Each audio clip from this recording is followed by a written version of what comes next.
So when I first watched Eternals, I left with mixed feelings essentially. Like I didn't know if I liked it or if I hated it. And I really did want to like it because out of all the Phase 4 movies, not including Black Widow, I was excited for this one the most. And I already did a review for it, but I felt like I had to rewatch it to kind of just take everything in again and then, come to a decision. Now, having rewatched it, I can honestly say I don't like it. It was a very long film, which isn't a problem for me because most of the MCU movies are like 2+ hours long. And Avengers Endgame was, I think, over 3 hours. And I didn't even feel that time go by, but for this film, the pacing is really, really bad. There were times, especially like in the first half of the film, where it kind of felt like it was just cruising, like it was just headed in a general direction, but nowhere specific. It didn't really feel like it was building up to something specific, like something significant. One moment I think it's about fighting the Deviants and that they're the main antagonist, and then out of nowhere in the second half of the film, it felt like they kind of forgot about the Deviants and they were no longer important. Instead, the Deviants are more like a nuisance. They just jump in, cause chaos, kill people or kill Eternals, and then just run away. That's all they do. They also wasted time with flashbacks that didn't really add much to the film, or if anything at all. But the first one was a flashback to Babylon, and I think I timed it at 9 minutes and 49 seconds. And that was a flashback for Cersei, I believe, and like her relationship with Icarus.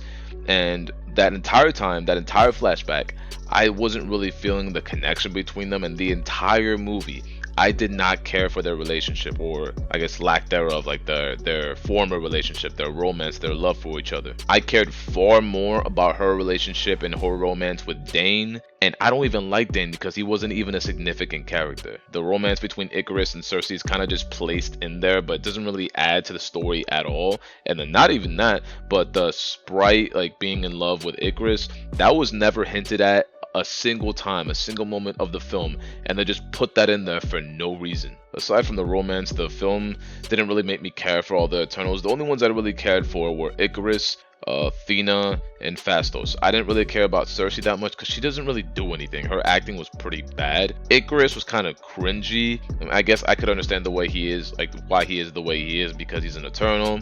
He's been isolated basically his entire life because he knows what's going to happen with the emergence, and he's staying true to Arishem. He's not trying to assimilate himself into human society or anything, or at least that's the impression I got from him. So I get him and why he is the way he is. But I didn't care about Kingo, I didn't care about Druig, I didn't care about Makari, I didn't care about any of these people. You have like 10 Eternals and I only care about 3 of them. You have Athena, who's played by Angelina Jolie, who's badass, but they don't do much with her because she has Mad Weary.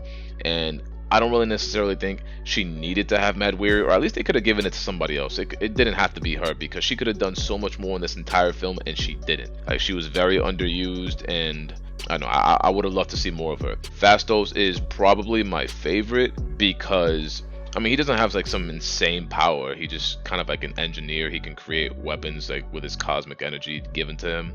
But he's relatable because he lost his faith in humanity due to their destruction, like the events in Hiroshima and Nagasaki. So I get that, and I felt that when he was so upset with what they had done that he just completely lost faith in them. And then he fell in love. He got a boyfriend or a husband. I don't know if he was married or not. And he got a family. And he lives every day for that family, and he's a very relatable character. Icarus, I like him because he's kind of like the Marvel Superman now. Is he though? But other than that, he's really not that interesting of a character. I hope they bring him back and then they improve and build upon his character, which is what they should have done with all of them. But him, because I think the MCU needs someone like him, and I hope they improve Cersei a lot because I know she's gonna be like the primary Eternal. And Athena, like, she needs to be used a lot more than she was in this movie because she didn't get much shine, and she was like the most badass Eternal out of all of them. So the film didn't really make me care about the Eternals that much, and like they wasted so much time with these flashbacks, and they were trying to tell a story by doing both in the past and the present, when they should have just stuck to the present, maybe like fill in some gaps, like kind of clarify things with flashbacks, like how Phastos lost faith in humanity, so they just cut back to the past where he saw what happened in Hiroshima. It was like 1 or 2 minutes, it wasn't long at all, and it was quick and easy. Not 9 minutes and 49 seconds of Icarus and Cersei having sex on a rock somewhere, because that adds so much to the story, right? Like 9 minutes and 49 seconds, and I still did not give a fuck about their romance, so I don't know why they threw that in there. I think it would have been better if they just had the Eternals arrive on Earth and we see them work together and build, like, build their connection, build their team chemistry, and then we can also see who hates each other, because apparently Phastos wanted to clip Icarus's wings for a long time. I didn't really feel any animosity between them, so that didn't make any sense. The only one that made sense for me was Druig and Icarus, because he clearly did not like him. Druig sucks. There was a mutual respect between Thena and Icarus, and to be honest, I felt more chemistry between them than I felt between Icarus and Cersei. Come and have a drink with me. So yeah, like, they could have done that. They could have built their team and shown us like who gets along and who doesn't, and could have made us like grow, like, and care for the characters. And then they could have jumped to the present after they went their separate ways, after they defeated the Deviants. But instead, it would just show them in Mesopotamia, cut to the present, and cut back to the past, cut to the present, cut to the past. Like, it was a mess. It was horribly organized, and the pacing was really bad. So it really let me down. Like, it was very disappointing. But on the bright side, Eternals has some of the best fight scenes I've seen.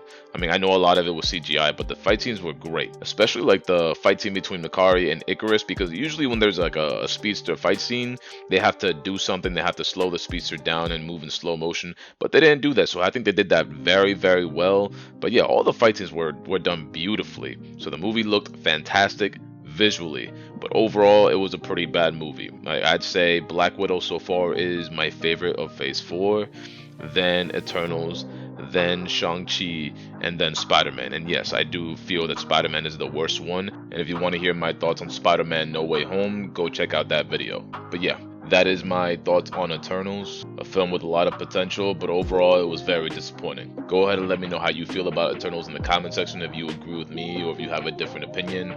Hit that like button, it does help me a lot. Subscribe if you have not already, and I will catch you in the next video next Friday. See you then, bye bye.